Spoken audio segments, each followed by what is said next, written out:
Kailan po kayo na-diagnose ng diabetes? 2018, nung nalaman ko na ako may diabetes, nararamdaman ko noon na lalo na lang ang kamay ko manhid, parang ang bato ko yung lalo na sakit, akala ko nagdadlap ko. Yung pala diabetic na yun. Minom ako ng metformin ng aking nireseta nito sa akin noon. Pero parang iba yung resulta sa akin, lalo ko nangangati, namamantan. Pinalitan nila ng Janomet XR. Parang man lalo kung parang kumakabog ang dibdib ko noon.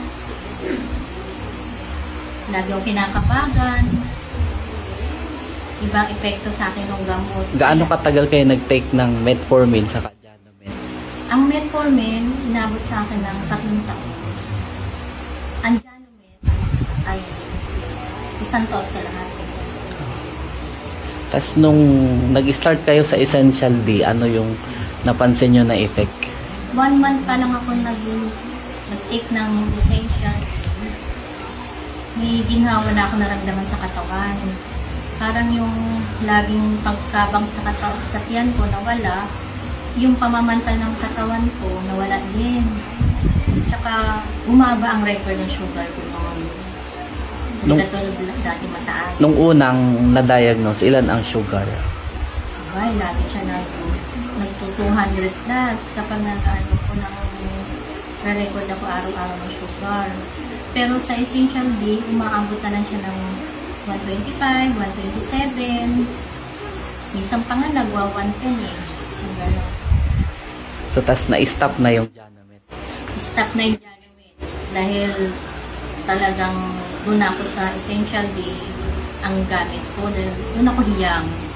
Hiyang ako talaga ng Essential D. Hanggang ngayon, pati ang katawan ko, naramdaman ko siyang lumakas sa paggamit ng Essential D.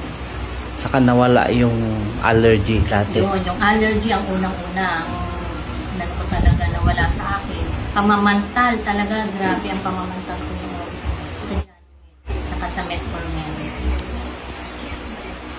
Paano nyo po iniinom ang Essential D? Ang Essential D, 3 times a day ko iniinom. Pagkatapos kumain, iniinom ako noon.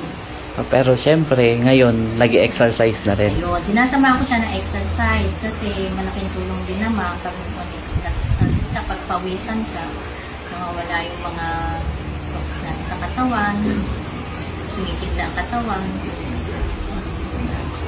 Marirecommend nyo po bang Essential D sa iba? Marirecommend ko siya sa iba kong mga kamag-anak. Kahit kaibigan ko may diabetes, talagang maganda sa katawan ang resulta.